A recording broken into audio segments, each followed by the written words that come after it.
great player for a long time. Pro Bowler. And then looking at rounding out the rest of the list, I think you mentioned Chris Samuels as being a solid player for a lot of years, so nothing wrong with him. And again, I wouldn't throw these next two guys out as complete washout busts. Courtney Brown was okay. He had an okay career. Peter Warrick, of the five there, I'd say is probably on the weakest end. He never really quite put it together. And as a matter of fact, the story that I remember from him was Sports Illustrated articles coming about P-Dub and Lil Trub. I don't know if you remember that at all. I don't. That was Peter Warrick and Lavernius Coles, both coming out from Florida State. And Peter Warrick was the big name there. Actually, Lavernius Coles ended up having a little bit longer and more prominent career. Yeah. So interesting there, man. You want me to run down the next five? Yeah. How's that sound? Yeah, go ahead through the next five, man. So the Philadelphia Eagles took Corey Simon, the defensive tackle out of Florida State. Arizona at 7 went Thomas Jones, the running back from Virginia. At 8, the Steelers went with Plaxico Burress. They kind of shot themselves in the foot there with that pick, I think. I'm gonna throw in a rim shot in there. Okay, yeah, I was good. Yeah, edit that in. Edit that in there for me. I got you. He's out of Michigan State, of course. Great pick here. You already made mention of it. Chicago Bears at 9 take Brian Urlacher out of New Mexico. And then your Baltimore Ravens select Travis Taylor, wide receiver out of Florida. So what do you think of those guys? This draft class was a very weak wide receiver draft class. You look at, you had 3 receivers going to top 10 and Peter Warrick, Plaxico Burress, and Travis Taylor. Travis Taylor was the first of many Baltimore Ravens first-round busts at receivers.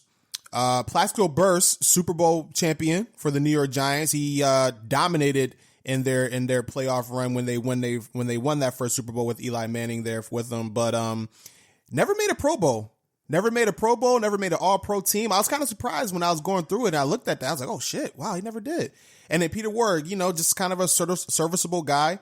Never really, did anything too much in the league. But Thomas Jones, he came on strong in the second half of his career. He kind of had a slow start, but then picked it up and then kind of caught steam when he went to Chicago and, became one of the better running backs in the league at that point in time when he hit his stride. Corey Simon, a lot of people don't remember him, but when he first came into the league, he was probably one of the top 2, 3, 4 defensive tackles at that point. He was dominant. Injury slowed him up a little bit. He started to catch the injury bug later on in his career, but for those first couple of seasons, man, he wreaked havoc on that defensive line. Sweet. Yeah, it's funny when you say that because he was one of the guys that I kind of had to look up. Usually I'm pretty good at remembering guys like that, but he was one that I also kind of had to look at because as I was going through, he was highlighted as a Pro Bowler, and I thought really I had to kind of look back, yeah. And you were right. I think if it wasn't for injuries, we might have been talking about him as one of the premier tackles in the league for a long time. So pretty cool. That's one of those guys I was talking about, prefacing this whole conversation with looking back and remembering names that you hadn't thought about in a long time, and he was definitely one of them. So That's a fact, man. Pretty cool. Okay, so the next 5 picks we had Ron Dane go number 11 to New York Giants. Let me clarify that. And then the New York Jets had back-to-back picks here. So they went Sean Ellis 12 and then John Abraham 13th. Great picks there. Bubba Franks, tight end out of Miami, goes to Green Bay. And then at 15, we had lockdown corner Delta O'Neal going to the Denver Broncos, man. What do you think about those names? Well, I think, like you said, Sean Ellis and John Abraham, the Jets nailed their first 2 picks. Delta O'Neal was awesome. He was one of my favorite players back then. I remember him being just a really, really strong player. Ball hawk. Yeah, man. He was a great player. Yes. I'm not sure how it's going to fall out when we do our draft later, but he's definitely going to be included. He was certainly first round worthy. Oh, hell yeah. Great player right there. Bubba Franks, how's that for a fun name? Franks and Beans right there. Bubba, I want to go home. Oh, that was good. You like that? That was nice. Shout out to Forrest Gump. That's a keeper. Write that one down. But yeah, man, Bubba Franks. That was a guy. I'm not sure multiple-time Pro Bowler, but he was certainly multiple-time Pro Bowler. It was right. Yeah. He had a solid little run there. He was a guy. He put up numbers. Never looked spectacular out there, but he was a good all-around player. He was the what you would call a red zone threat. Like, you go look at his numbers, he averaged probably like 40 catches a season and probably like 400 yards, but he had like seasons where he's like 7, 9. I think he had like 13 no, not 13. That's Antonio Gates. But he had very productive touchdown receiving seasons for the Green Bay Packers. Very solid blocker as well. He was a key. I was doing some research on him. He was a very key figure in Ahmad Green's breakout 1,800-yard season for Green Bay in, was that 2003? That season there? Yeah, so it sounds like they, if I had to guess, they're doing a lot of running off the edge, and he's the key guy sealing the blocks. Sealing that edge, yeah. Yeah, man. Yeah, that's pretty cool. He's a great blocking tight end. All right, so who do we got, 16 through 20? Yep, so 16 was the San Francisco 49ers, taking Julian Peterson. 17 is the Oakland Raiders, taking Seabass, the kicker from Florida State. Just win, baby. The New York Jets select Chad Pennington, QB from Marshall at 18. The Seahawks go with my man, one of my favorite players of all time, Sean Alexander, the running back out of Alabama. And at number 20, the Detroit Lions take Stalker McDougal, the offensive tackle out of Oklahoma. I don't know who the hell that guy was, Stalker McDougal. That's because he was drafted by the Detroit Lions, another one of their pedigree and great drafting skills that the Detroit Lions have shown over the years. Shout out to Detroit. I kind of stepped on your feet there. This was your 5, but I had to. If I get an opportunity to take a shot at the Detroit Lions in cheap fashion, you got to do it. Hey, right? I don't blame you. Jumped all over you for it. Julian Peterson is a player that kind of stands out from those next 5. I remember him predominantly like playing Madden. I just remember him being highly ranked. I remember watching him whenever Baltimore would play San Francisco. There is one instance I remember where the Baltimore Ravens, we beat San Francisco in San Fran, and Julian Peterson was coming off of a knee injury. Ray Lewis called him out on that shit or something. Like, he pointed at his knee when he was looking at Julian Peterson, and Julian Peterson after the game, after, the lockers are cleared and everybody's going to the team buses, Julian Peterson approached the Ravens team bus to go fight Ray Lewis. Wow. I remember that. That's a great story. Vividly. I'm like, wow. Shout out to Julian Peterson, man. One of the only few men to go and stand up to Ray Lewis. I'm not going to go there. I was about to make a joke. I'm not going to go there. Ray Lewis is my guy. You better hold it together. I was about not to go on your there. own team, man. I was about to go there, but I'm not. Shout out to Ray. I should. No, I'm not. Okay. And then Janikowski. I mean, Janikowski was a Pro Bowl kicker. We made a Pro Bowl once. One of the strongest legs in NFL, if not the strongest leg in NFL history. Yeah, man. No doubt about it. I mean, he was a great kicker for a lot of years. I mean, just out there booting, 60-yarders for these guys. Yeah. The pick was fine. It's just that it's so Raiders to take a kicker in the first round, The pick's not fine. You don't take a kicker in the first round. You don't take a kicker in the second round. Okay. So if you don't, but if you do, the guy is Janikowski, right? I'm not advocating it either, but I'm just saying he turned out okay. I got you. That's a player that was on the roster a million years. He was he panned out. He panned out for sure. Out. He was a great player. And then Sean Alexander, you fucking get an NFL MVP with the 19th overall pick, man. The only thing the man did was score touchdowns. 100 career touchdowns rushing. Yep. I'm not sure where that ranks him in NFL history, but it got to be top 10, I'm assuming. Yeah. 100 career rushing touchdowns, add another 12 receiving. He held the record for one season for most touchdowns in a season before, LT broke it the next year. But phenomenal player for a not very long time. He had a decent career.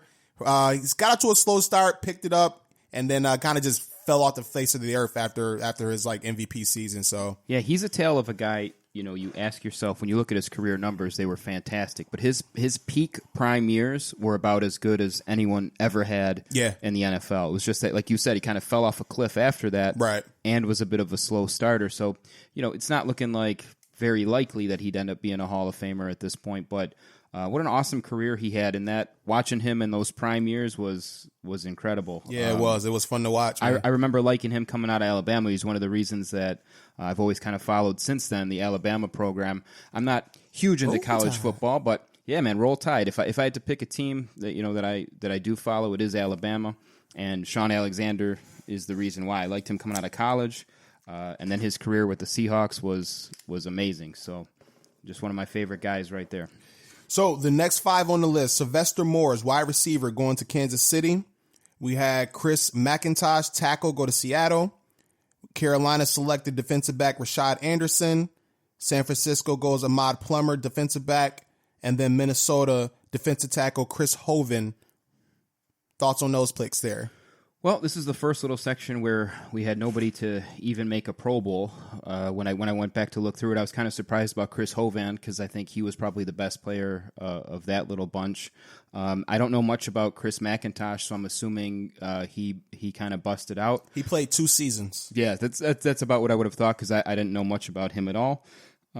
Of Anderson and Plummer, again, not much I'm knowing about those two guys. They certainly aren't household names, and again, they'd go for me in the category of bust. Chris Hovan made second team All-Pro one season, but never made the Pro Bowl. I was kind of like, damn, how does that work? Yeah. Hovan, he was definitely the standout there. I'm not sure how that would have happened either, but I was shocked to see that he wasn't a Pro Bowler because he of all these guys on that of those 5.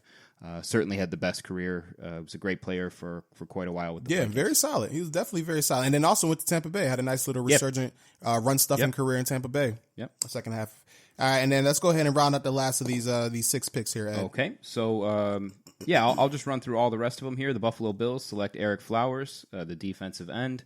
At 27, the Jets go with Anthony Becht. We talked a little bit about him. At 28, the Colts go Rob Morris, linebacker out of BYU. The Jags select R.J. Soward, wide receiver.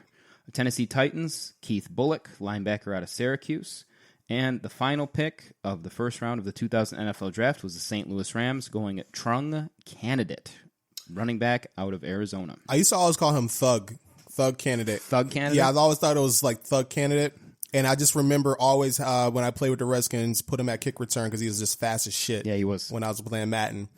These names, I remember Anthony Becht a little bit. He lasted 11 seasons in the NFL. He wasn't necessarily like one of the premier tight ends when he was playing, but 21 touchdowns receiving over his career over 11 seasons. Mostly a career backup, but he stayed around for a long time. He had a very long career. Obviously, the name that stands out from those last 6 picks is Keith Bullock. Just a beast of a linebacker in his 11 seasons in Tennessee. He literally, they plugged him right in at weak side linebacker, and he just fucking wreaked havoc. I remember going against these guys. Baltimore and Tennessee had that rivalry, and Bullock, man, he had some games against us. I remember the playoff loss that we had in 2003 against them. He was fucking us up bad, like all over the field. Jamal Lewis couldn't do shit. This is Jamal Lewis 2,000-yard season. Really? Yeah, couldn't do nothing. Like that Tennessee defense was definitely very solid, and he was the leader of that defense for that 11-year stretch. Yeah, he was just one of those underrated guys. Very much in the vein of guys you don't talk about, not flashy. The accounts that I've heard too, as I was kind of doing some research myself, they said just awesome leader, awesome guy, and certainly worthy of a higher pick even than where he was drafted late in the first. That's a fact, man. All right, so that was the full first round of the 2000 draft, the original picks, I should say. This draft class was definitely deeper though, because you had a lot of guys in the second, third, fucking 6th round that made key contributions. You had some very good undrafted players that had very good careers. And I actually have a few of those players in my big board as we go through these picks. I know one of those names you're going to recognize when I say it, playing for your guys, your Miami Dolphins. But, yeah, man, overall, that was the full draft class. You want to take a break right here. And then when we come back, we can go ahead and continue forward with, doing our actual redraft. Sounds good to me, man. All right, man, we're going to take a break. We'll be right back. What's up, everybody? Just a friendly reminder to let you know that this podcast you're listening to is brought to you by the Push Start Media Network, where you can go to the website, pushstartmedianetwork.com, to find tons and tons of great content, guys. I'm telling you, our podcast is on there. The one that you're listening to right now, Sports Your Enthusiasm. You have the Push Start podcast, originally hosted by Christian Ham and Caddy. They have another podcast, To Be Continued. Check that one out. There's literally a podcast about Power Rangers, Ed. It's anything you could look for. When I first heard about it, that we were going to be included in this great Push Start Media Network, I had to check it out for myself. I took a look, and the content on there is incredible. Everything you're going to listen to, you're going to love it. I'd recommend checking it out as soon as you're done listening to us. You heard the man. Do it as soon as you're done listening to this episode. PushStartMediaNetwork.com. Tons of great content, tons of podcasts, music